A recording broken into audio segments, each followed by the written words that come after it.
In today's video, I'm going to be sharing my raw vegan story. So this is a continuation from my last story video, which was my vegan story, which happened in 2007. Now I'm going to be sharing from 2011 onward and fill you in on why I transitioned to more of a fruit-based diet and eating fully raw vegan for 4 years, and then coming out of it and going back into it. So I'm excited to share that story with you. It's really funny, actually.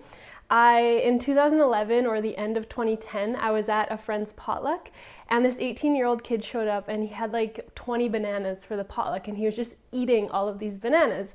And I thought he was absolutely crazy. Before that, I was studying under Natalia Rose, and I was following the work of Arnold Ehret and Norman Walker and Bernard Jensen and David Wolfe and a lot of different teachers in the raw food movement and just holistic health movement. And I was following different protocols, and I was full-time practicing nutritionist at the time, helping people transition to more plant-based eating, helping people overcome type 2 diabetes and obesity and health problems and arthritis and joint problems. And I was having a lot of success working with people, but for my own personal health, I really had this desire to level things up, and I was just constantly seeking to dig deeper and prepare my body essentially for birthing a healthy child, because that was my intention from the get-go. When I started cleansing and detoxing, I wanted to set myself up for a healthy pregnancy. So I was doing all this work, and anyways, I was at this potluck, and I just thought this kid was absolutely crazy. And he was telling me about this 80-10-10 fruitarian-based diet and how a lot of athletes were following it and how it was, you know, a really renowned diet and really interesting. So I grilled him with all of these questions, and he had really good answers to all of them. And even though I thought he was crazy, it intrigued me enough to go buy the book and look through it and read it. And when I did, it completely shifted my paradigm and transformed the entire way that I looked at nutrition, because it explained things so simply, and it just explained things in a way that, for instance, where we're getting the bulk of our calories from. And he explained that, you know, even if you're eating salad and a smoothie and eating good whole foods, the majority of people are getting the bulk of their calories from fat, through oils, through nut milks, through oil-based salad dressings that you're making. And you think you're eating lots of fruits and vegetables, but the calorie intake in those is very low, and in fat ratio, the calories is really high. So he just explained that we needed to eat more volume of fresh fruits and vegetables in order to get the nutrients that we need, and in order for our body to be able to stay more balanced. So I was really intrigued, and enough so that I was like, I'm going to transition my diet, because what I was doing wasn't working for me. Was getting a lot of yeast infections. I still had really bad menstrual cramps. They were not getting better, even though I was eating, you know, a full plant-based diet and lots of green smoothies and juice and all of that kind of thing. It just wasn't helping. So I thought, okay, I'm gonna reduce my fat intake and up my carbohydrate intake. So the 80 in that book stands for 80% of your calories coming from from fruit and carbohydrates, and 10 coming from protein and 10 coming from fat. So the bulk of your calories are coming from carbohydrates, mainly from fruits and vegetables. So I transitioned to eating that way and started buying huge amounts of fruit in bulk. I worked with getting to work with a distributor to order cases and starting a little co-op and doing different things like that. And it was really, really powerful for me. I noticed I had a lot more energy, and I just really enjoyed being able to eat an abundance of food, because prior to that, I was making smoothies, like these little Magic Bullet mini cups of smoothie that were just full of protein powder and fat, and there were a lot of calories. but the volume was really small and they just weren't satisfying to me. There was no sugar in them, that type of thing. So when I switched to eating the fruit, I was able to drink 1 to 2 liters of smoothie, get the same amount of calories, and like just feel so much more energized and healthy. So that being said, it took my body some time to adjust to the difference in diet that I had, because like I said before, I was eating small portions and quantities and higher calorie and higher fat, and switching to higher volume, higher fiber, higher fruit, higher natural sugars, and lower in fat. And my body was definitely somewhat confused, but I did notice improvements within a month. The yeast infections that I was chronically having, that I had never had in my life, were completely cleared up. Despite all my efforts before, taking all these probiotics and supplements, trying to fight off these yeast infections I was having, within not even a month of eating more bananas, more fruit, which they say feed that bacteria so badly that you would be rampant with candida, it was cleared up.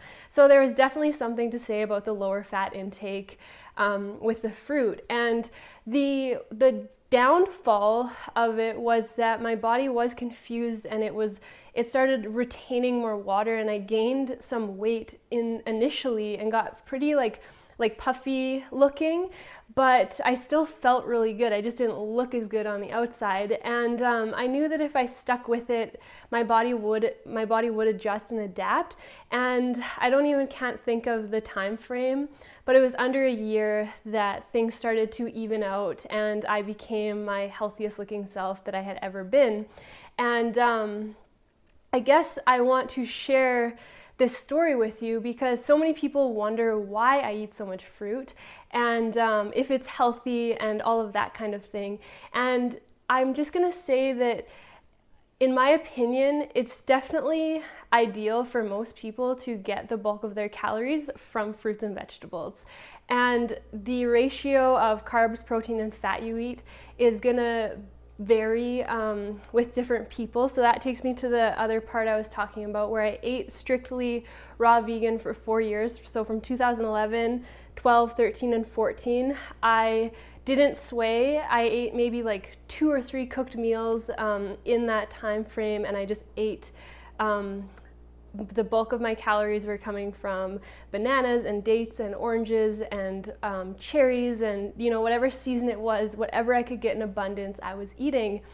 And then I got pregnant in 2015 and got really bad morning sickness, and I took that as a sign of my body needing to build more, because a fruit-based diet is definitely more cleansing, and you can build on it, but it's not something that, in my opinion, you have to eat a lot to build a body, grow a baby on a raw vegan diet. So I started, because I was so sick and I had no desire to eat smoothies or juices for the first 12 or 13 weeks of my pregnancy, I included more grains and sweet potatoes, and still maintained a perfect vegan diet with no issue at all. I had no cravings for animal products, and included more cooked food for the duration of my pregnancy. And then for about 6 months postpartum, at 6 months postpartum, I had this really strong desire to just go back to eating 100% raw food.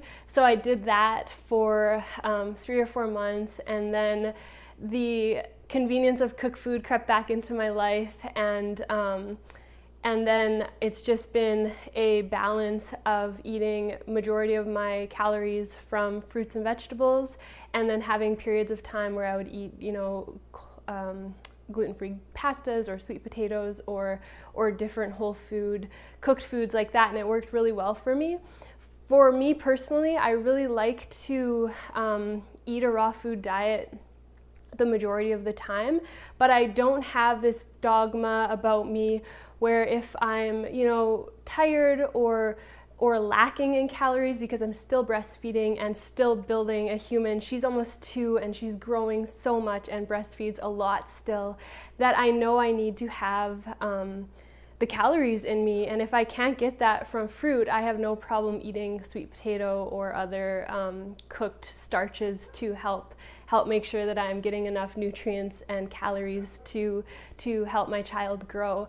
But another point that I wanted to make is that raw foods, because I get questions all the time with having enough milk to feed your child, I notice that I have actually way more milk when I'm eating 100% raw because I'm so hydrated and I'm feeling so, and I'm meeting my needs a lot better because I'm a lot more conscious and aware of what I'm putting in my body, that I honestly get like too much milk and I get engorged, and it's sometimes uncomfortable how much milk that I make when I'm eating 100% raw. So eating raw food definitely does not, for me personally, decrease my milk supply at all. It increases it.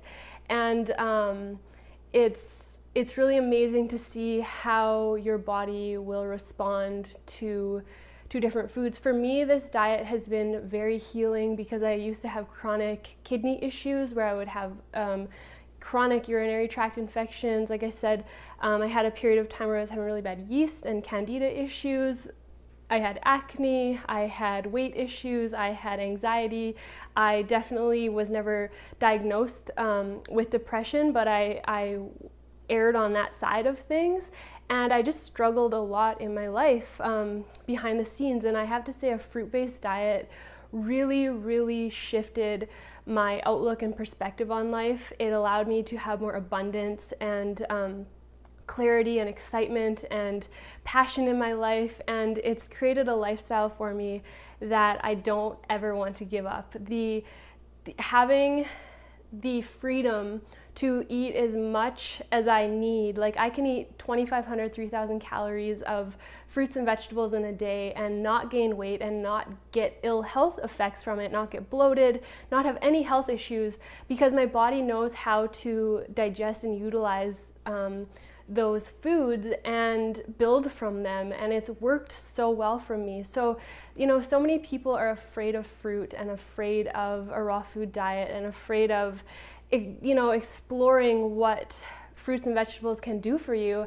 I say give it a shot. Read this book. I highly recommend it. I don't follow it to a T at all anymore. He doesn't recommend juicing. He doesn't recommend enemas. He doesn't recommend juice fasting, anything like that, because it follows a natural hygiene approach, which you can look more into. But the basis of getting the bulk of my calories from fruit and carbohydrates worked so well for me. And this book helped put a lot of things into perspective.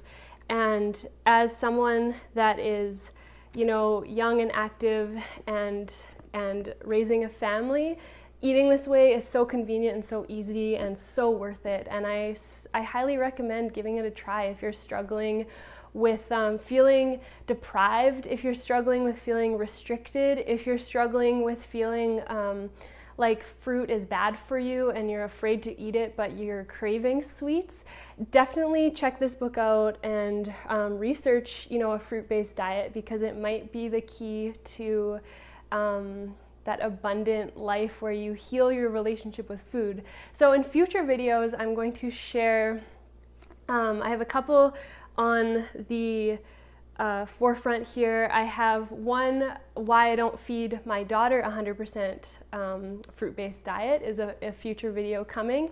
And I have another one just about the benefits of eating a fruit-based diet and healing your relationship with food and having a healthy approach and outlook with your diet, with nutrition. I have so much information to share in future videos with that. It's something that I'm very passionate about and struggled hugely with body dysmorphia and struggled with just maintaining and creating a healthy relationship with food because of our society and media, and it's something that I really want to share with you in future videos. So make sure you like, subscribe, and share. Thank you for watching. Thank you for learning about my personal health journey and journey through veganism. I hope it's inspired you to do some research, and I will see you in my next video.